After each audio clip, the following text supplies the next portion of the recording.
Take you on over here now. Exciting piece of information. It seems sisters are doing it for themselves. South Africa's top women climbers gather in Johannesburg tonight. The group includes 4 women who've scaled Mount Everest, the highest peak on the planet. Let's get some background. Joining me in studio is Sarah Khumalo, a well-known climber who helped organize the event. Deshaun Daisel, who's set to lead an expedition to Everest next year, and Mandy Ramsden, who reached the top of Everest in 2010. A very happy Friday to you, ladies. I'm so honored to be sitting in the presence of such greatness. Sarah, let me start with you. Not only are you part of the organizing team, but you're a very well-accomplished climber yourself. And you're also attempting with Eric Vermeulen to climb the highest peak on each continent and reach both the South and North poles. Yeah, that's the plan. Sure, you give a new meaning to Daredevil. Not really. I think it's something that's been done. There is a world record at the moment, which is 139 days.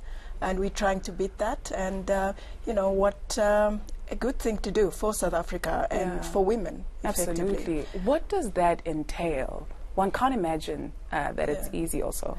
No, it's really a lot of commitment, a lot of training, like everything else. And that's not to say people shouldn't train for every mountain. Right.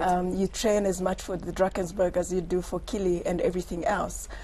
So it's training that started for me in 2012. And going ahead and learning from other people, which is why this event this evening is important. You know, I struggled to get the information that I needed over time to get to my 3 attempts of Everest, and I'm hoping that together, collectively, as a network of women, we can allow other people to come to us and learn from our mistakes and our successes. That's what tonight is about. Ah, that's amazing. And, you know, let's celebrate ourselves. If the world doesn't celebrate us, they'll join in, and we'll make it the norm. Absolutely. We make it the norm. Deshaun, this for you is almost like coming full circle. You were part of the first expedition, what, 25 years It's 25 ago? years ago. What does this Let's mean? not say it so loudly. What does this moment mean for you, though? Well, it is a bit of full circle. So, you know, for me, what's so exciting about tonight is that it literally does feel like a 25-year progression to a point where we now have a group of South African high-altitude climbers in the same room.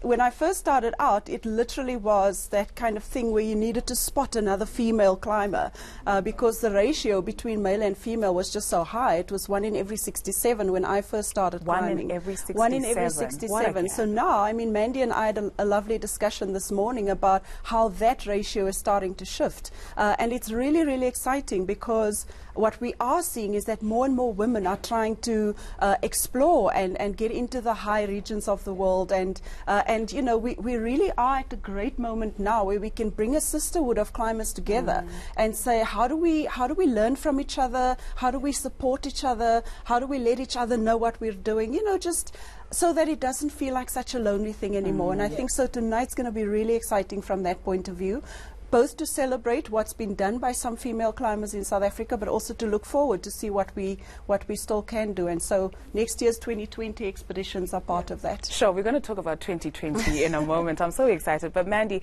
you were the first South African woman to achieve the 7 summits, climbing the highest peak on each continent. Sure, ladies, I bow to your chi. Well, I mean, the way I see it is I've had 7 amazing holidays. So that's how I take time out. For me, it's about being disconnected from the humdrum of daily life. It's about spending time in these beautiful, beautiful places, pushing yourself, discovering more about yourself along the way, and sharing that with just amazing people, special people from all over the world. And so it becomes an addiction. You know, the more you do, I think you realize the more you want to do. It's a huge world. When people say, well, now what's left? It's like, well, it's as much as your imagination can allow. There's so much to see and do all over the world. So the 7 Summits is a journey that began unwittingly for me. I started out just doing Kilimanjaro and then thinking Russia was a cool place. I went and did Elbrus and did a few other things as well. And before I knew it, I'd done 6, and it just seemed an awful waste not to try the 7th. Sure. That's how it worked. Sarah, we saw you train on the West Cliff stairs, and I just was curious in terms of mentally. You also spoke about the challenges in the beginning of accessing information. Mentally, what does it take to be at your peak and catch up with your physical body? I think it's a lot of things. It's for me and my background, I suppose, it's convincing everybody else around that, you know, a black chick can do this. You know, I remember somebody asking my family to say, who's going to get her from the ice? You know, like, so I think it's understanding the dangers and also pushing yourself physically to the level where you feel that the body can't move, but the mind can take you to the next level. But more importantly is the support that you get from family, from friends, and maybe from organizations that you work for, because look, I work full time, so to take so much leave, you kind of need that support, and knowing that, you know, even if this journey doesn't work out, I still can go back to my home base, and it's okay. Right. Deshawn, you spoke about widening the network, especially for young girls as well, and bridging that gap. Your message to a young woman who's watching you, ladies, this morning, who is like, that looks interesting, perhaps it's something I might want to do. Well, you know, thanks for that, Dudu, because I think that's exactly it. It's the whole idea of seeing that it's possible. When I was a young girl in the 70s, deep in apartheid South Africa, I already started to harbor the concept, the idea of living an adventurous life. But there was no one around me. I couldn't go to the neighbors and knock on the door and say, hey, does anyone know how to climb Everest around here? You know, so now we do. There are people who know how to climb Everest. And so for any young lady who has any kind of notion, just like a fantasy or an idea that she wants to pursue this kind of thing, we're accessible now. We can do it. We've proven it can be done.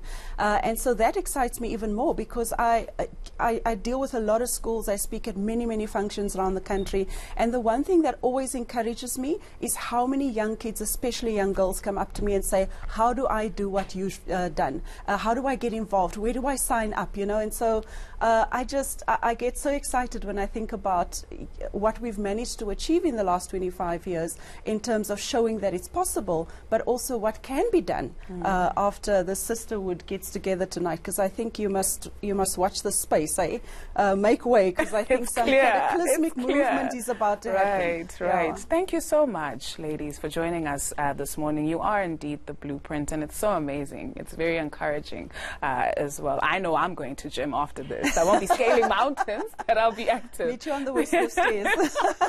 Soon. Thank you very much, ladies, for coming through and chatting to us this morning. Do stay